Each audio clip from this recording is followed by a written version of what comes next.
वो कौन है जिसको बार बार देखने का दिल करता हो? ठीक जवाब जानने से पहले आपके स्क्रीन पर पुलिस बटन शो हो रही है तो उस पर क्लिक जरूर करें तो ठीक जवाब है मां। अगला सवाल, वो कौन सा जानवर है जिसके दांत उसके पेट में होते हैं?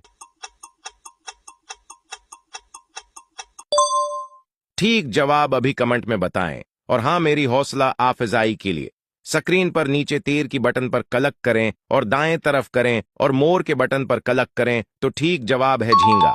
अगला सवाल, वो कौन सा जानवर है जो पानी के बगैर 10 दिन तक रह सकता है?